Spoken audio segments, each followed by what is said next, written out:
Preocupação na saúde. Diretoria de Vigilância Epidemiológica solicita a criação de mais 29 salas de situação contra o Aedes aegypti no estado. Criminalidade diminui em São José após a instalação da Central de Operações Integradas. O local funciona há 3 meses no município. Negociando os atrasados, programa para reduzir dívidas de água e esgoto da Casan segue até março em todo o estado. No futebol, fim da novela. A diretoria do Figueirense confirma a venda de Cleitinho para o Atlético Mineiro e a expectativa do Criciúma para o segundo jogo pela Primeira Liga. O Band Cidade desta terça-feira já está no ar.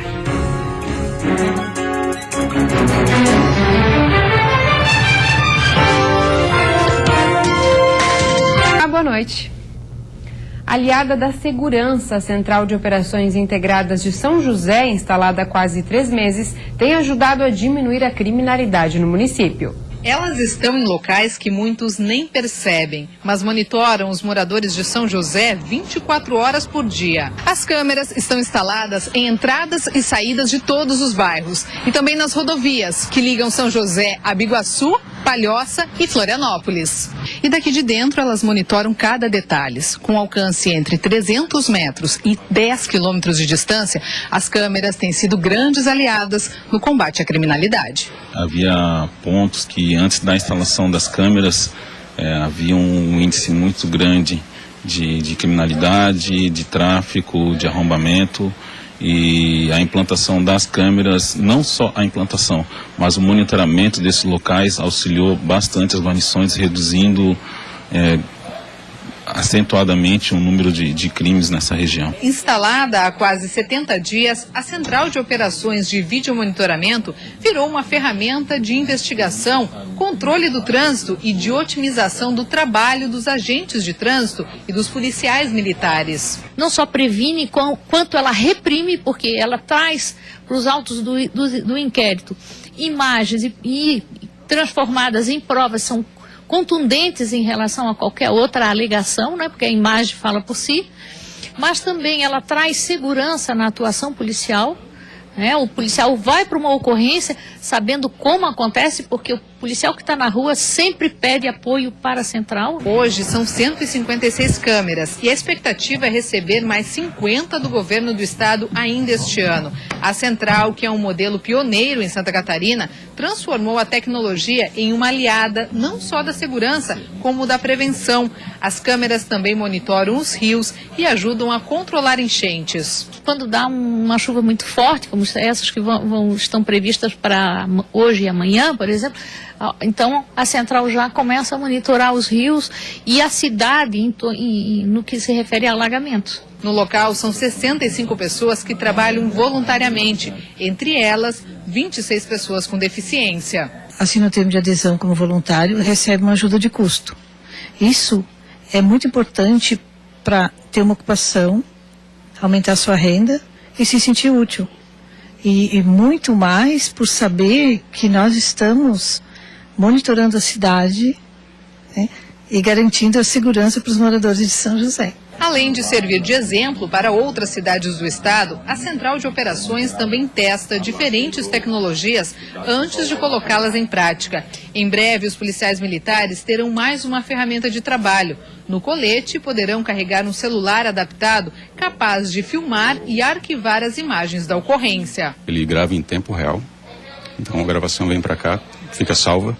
Mesmo que aconteça alguma coisa com o telefone ou com o policial, a imagem fica registrada aqui.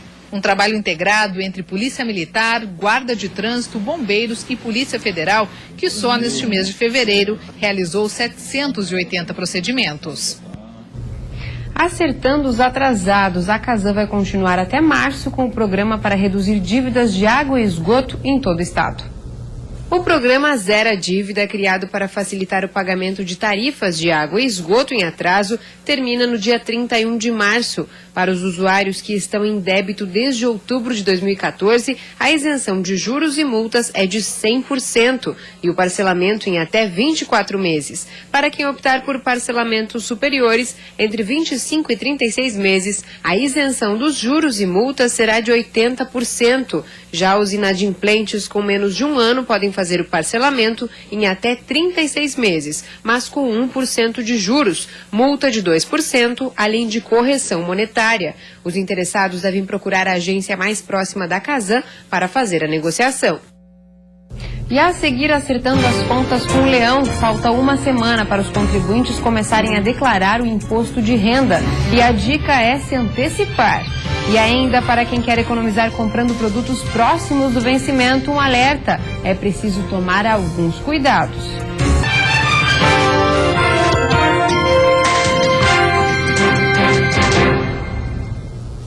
Falta uma semana para o início da declaração do imposto de renda, mas o contribuinte não precisa esperar até lá para organizar a documentação necessária. A antecipação ajuda a evitar erros e faz com que o contribuinte receba a restituição mais cedo.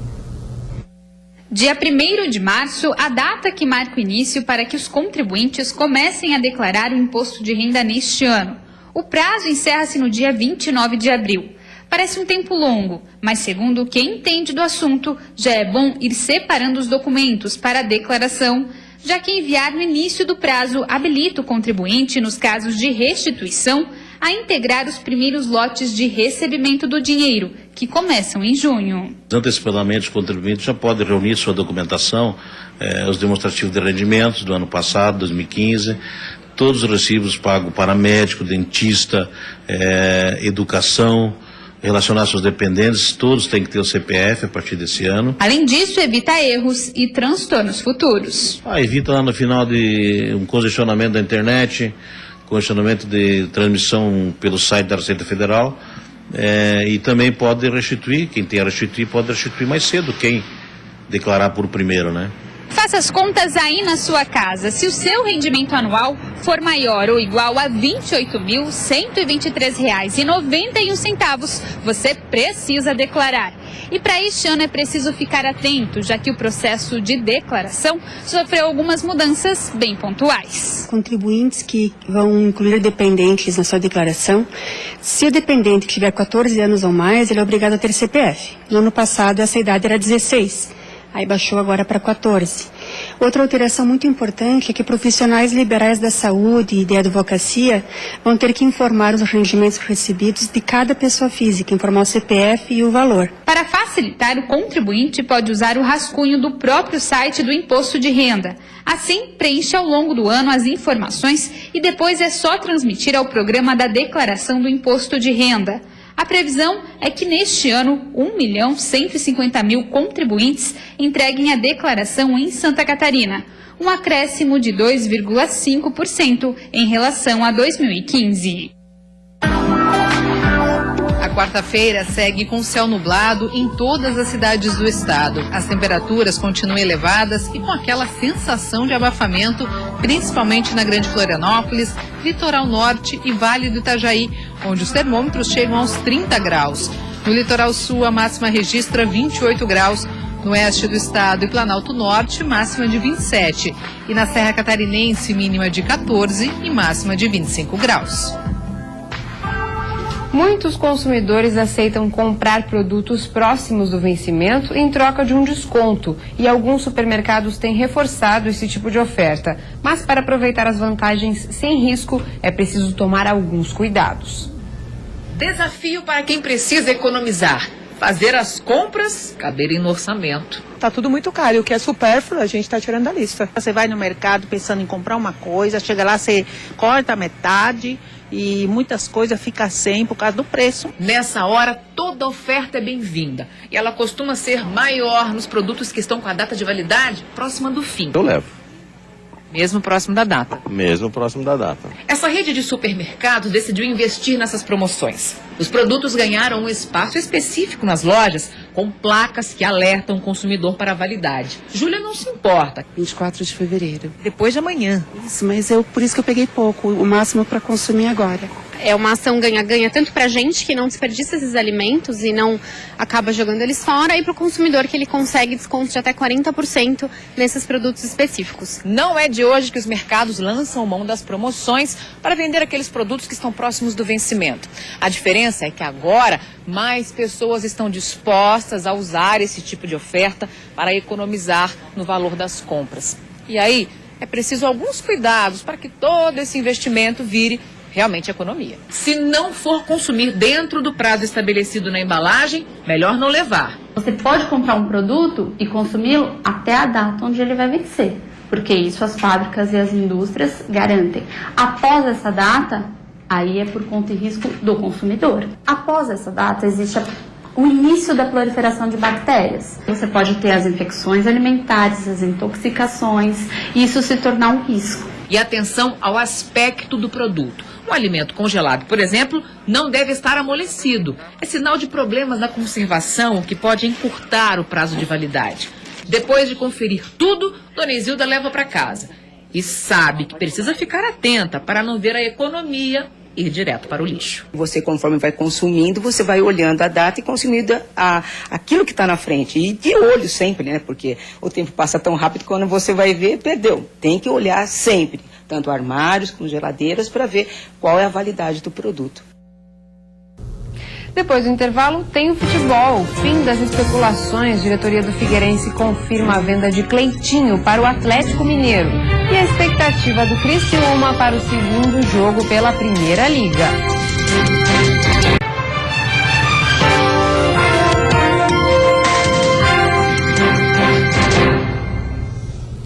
Futebol não deu para segurar. O atacante Cleiton não é mais do Figueirense. O jogador que veio da base do time foi negociado com o Atlético Mineiro. Cleitinho, que chegou a jogar na seleção sub-20, iniciou a carreira no profissional do Alvinegro em 2012. A estreia do Cleitinho com a camisa do Figueira foi lá em 2012, mas ele jogou apenas 2 partidas e ficou poucos minutos em campo. Depois disso, voltou para a base e ficou lá durante o ano de 2013. Só em 2014 ele voltou para os profissionais. O primeiro jogo foi no Campeonato Catarinense, saindo do banco, jogando pouco tempo, até que a estrela dele começou a brilhar. 16 de março, jogo 2-1, mas esse gol vai ficar marcado como o primeiro do Cleiton com a camisa do Alvinegro. Daí pra frente, só alegria. Campeão catarinense naquele ano, em cima do próprio Joinville, o Cleiton ficou no time para a disputa da Série A do Brasileiro. O primeiro gol na elite do Brasileirão foi contra o Sport. Ele saiu do banco no segundo tempo e ajudou a decidir a partida. No fim do jogo, já deu entrevista, falando sobre a força da base alvinegra. Bom saber que os meninos da base têm correspondido o que o pessoal pede e poder ajudar, né? Para dar moral para os meninos que ainda podem vir por aí, para dar confiança. O professor Argel deu muita confiança, muita chance, oportunidade para a gente, então a gente só tem a agradecer mesmo. O garoto começou a ser decisivo para o Figueira ainda em 2014. Contra o Atlético Mineiro, clube onde vai jogar, ele empatou o jogo no finzinho. Contra o Botafogo, na rodada seguinte, foi dele o gol da vitória por 1-0. Já contra o Palmeiras ele fez ainda mais, virou o jogo com 2 gols e fez a alegria da torcida do Scarpelli. Em 2015 as coisas começaram ainda melhores. Logo no terceiro jogo da temporada ele foi titular e fez o gol da vitória contra o Guarani de Palhoça. Na rodada seguinte, mais uma vez ele decidiu, 1-0 contra a Chape e golaço dele. Já no Brasileirão ele voltou a ser destaque, não só do time, mas do campeonato em si. Foi com exibições de gala, como essa contra o Goiás, onde também fez um golaço que ele chamou a atenção de vários clubes do país. Quando muitos achavam que ele nem iria começar a atual temporada no Figueira, ele surpreendeu, ficou no clube e foi o grande nome nos jogos do Alvinegro. Foram 6 partidas nesse ano e 4 gols marcados. No total, ele disputou 96 jogos pelo Figueirense e fez 27 gols.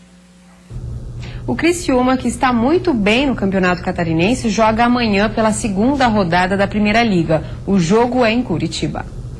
A principal preocupação do Criciúma para o jogo está no gramado da Arena da Baixada. O Atlético Paranaense trocou a grama natural pela sintética e o Tigre, para se adaptar ao novo modelo, treinou no seu ginásio, que tem o mesmo tipo de grama. É diferente, né? A bola trabalha diferente, o kick da bola é outro, né? Enfim, também não sei a qualidade que vai estar lá, mas com certeza deve ser de excelente qualidade o campo, né? Então, a gente se adapta, né? A gente vai se adaptar, a gente vai treinar, vai de preferência aquecer no campo e tal, mas enfim, né? Vai ser um jogo diferente, né, pela Liga. Outro problema que está incomodando, só que desta vez o torcedor do Criciúma, é o número de gols que o time tomou nos últimos jogos. Contra o Inter de Lages foram 3 que decretaram a derrota na Serra. Já contra o Brusque, a vitória estava administrada, mas o time tomou 3 gols e quase complicou a situação. Eu creio que isso não nos preocupa não, né? Porque se fosse uma coisa que nós viéssemos todo o jogo tomando gol, aí era uma coisa que a gente devia se preocupar, mas não, né? São coisas que acontecem dentro daquele dia, naquela noite, naquela tarde, enfim.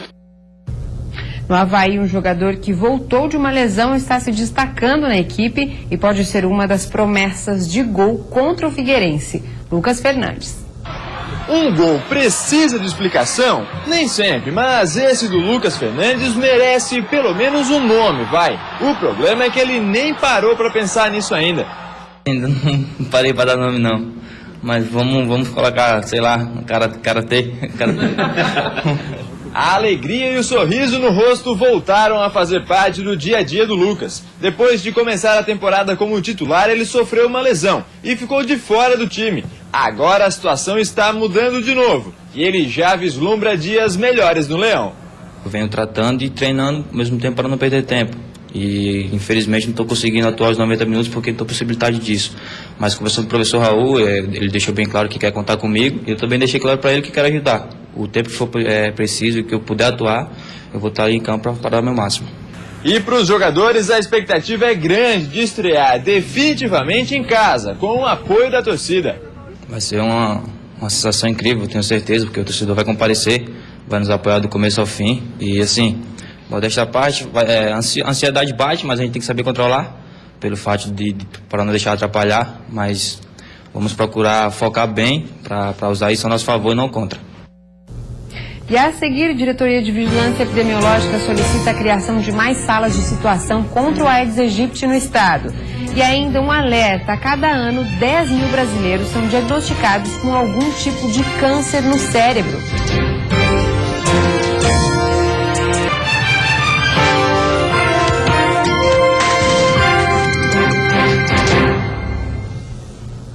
A cada ano, 10 mil brasileiros são diagnosticados com algum tipo de câncer no cérebro. O principal desafio dos médicos é combater a doença sem provocar danos no sistema nervoso. João descobriu que tinha câncer no cérebro há 3 anos. Quando recebeu a notícia, o tumor já estava no grau 4, o estágio mais avançado. Me deu esse diagnóstico, no seu caso é muito, já está do tamanho de um ovo passando por uma laranja. Eu saí de cadeira de roda. Os tumores no cérebro se desenvolvem nas glias, as células que oferecem suporte aos neurônios. Para os médicos, é um desafio combater as unidades cancerígenas em uma área tão sensível sem causar sequelas. Com um tratamento que inclui cirurgia, quimioterapia e radioterapia, João conseguiu sobreviver. Mas ele é uma exceção. De cada 10 pessoas com o tipo mais grave da doença, 9 morrem no máximo em 1 ano. Para tentar melhorar essa estatística, 44 cientistas de 6 países, incluindo o Brasil, iniciaram em 2008 um estudo que apontasse novos caminhos de tratamento para o câncer de cérebro. Mas para isso, era preciso romper a barreira da célula cancerígena, ou seja, saber exatamente o que se passa dentro dela. Com os exames genéticos, os cientistas conseguiram entrar no núcleo, estudar os cromossomos, o DNA, os genes em atividade, o que possibilitou identificar vários genes que antes eram desconhecidos. Agora os pesquisadores sugerem uma nova forma de classificar os tumores, para que cada um receba um tipo adequado de tratamento. Depois que você fez uma classificação melhor, você passa a estudar quais genes que são alterados, quais as vias metabólicas que estão alteradas, para você pensar no melhor tratamento individualizado. Para Vera Lúcia, que descobriu um câncer no cérebro há 5 anos, o avanço das pesquisas é um motivo a mais para não perder as esperanças. Eu estou torcendo para isso, né? Que avance. Eu pus na mente que Deus determinou, porque eu posso passar para as pessoas que eu sou forte. O governo do estado solicitou que mais 29 municípios montem suas salas de situação para combate ao mosquito Aedes aegypti. Com isso, Santa Catarina terá 57 salas municipais para gerenciar as ações de prevenção à dengue. São José, na Grande Florianópolis, é um dos 29 municípios que apresentam risco de infestação pelo mosquito Aedes aegypti e, por isso, deve ter uma sala de situação municipal. A solicitação do governo do estado foi feita por meio de um ofício enviado na semana passada aos secretários de saúde de cada cidade. São municípios que ou tiveram um aumento do número de focos ainda no ano passado, municípios que ou estão próximos de área com transmissão ou áreas infestadas, ou até mesmo municípios que não têm um número significativo de focos, mas são municípios polos nas regiões onde estão inseridos. Então existe um risco nesses municípios, tanto de introdução da Aedes aegypti, quanto de infestação. 28 municípios catarinenses considerados infestados pelo mosquito Aedes aegypti já possuem em funcionamento uma sala de situação. Agora, com a nova solicitação do governo, Santa Catarina deve passar a ter 57 salas municipais. Alguns desses municípios já estavam mobilizados e devem agora apenas oficializar vários órgãos e instituições para atuarem junto à sala municipal. Terrenos baldios com descarte incorreto de lixo pesado são uma das maiores preocupações do governo. Em São José, nossa equipe encontrou muitos exemplos de locais que são propícios para que a fêmea do mosquito deposite os ovos. Geladeiras, fogões e até piscinas podem acumular água e se tornarem recipientes perfeitos para a proliferação do mosquito. No momento, a cidade de Pinhalzinho, no oeste do estado, é a que mais registrou casos de dengue. Pinhalzinho tem um número elevado de casos desde o início desse ano, alguns casos no final do ano passado, mas grande número de casos esse ano, então nesse momento é o município que mais preocupa pelo número de casos. Em Florianópolis, o Exército já está desenvolvendo ações de orientação à população. Outros municípios já fizeram a solicitação para a sala de situação estadual e aguardam a liberação do governo federal. Desde 1º de janeiro, Santa Catarina teve 323 casos de dengue confirmados. 81 pacientes foram infectados dentro do estado. Outros 56 foram infectados fora do estado. E os demais permanecem em investigação para saber o local da transmissão. O número de casos de Zika vírus permanece em 5. Todos os casos confirmados são importados. Nenhum caso de febre chikungunya foi confirmado até o momento. São 53 em investigação. A nossa equipe procurou a Prefeitura de São José, que preferiu não se manifestar sobre a futura criação da sala de situação. O governador do estado participou hoje da abertura do Dia de Campo na cidade de Campos Novos, onde liberou recursos para obras. O Dia de Campo, que apresenta as potencialidades do agronegócio, é um dos maiores e mais tradicionais eventos do sul do país. Cerca de 140 expositores apresentam as novidades do setor, variedades de sementes, tecnologia e pesquisas, além de novos experimentos a serem aplicados nas propriedades rurais. O evento, no campo demonstrativo da Cooper Campos, às margens da BR-282, vai até o dia 25. Um evento como esse, um dia como esse aqui, você avança em tecnologia, em integração, em investimentos e ganha a sociedade. Esse setor tem um horizonte positivo nos próximos 10 anos. Por isso é importante que a gente invista, apoie para que ele continue crescendo. E antes de encerrarmos, vamos ver como está o trânsito ao vivo aqui na capital.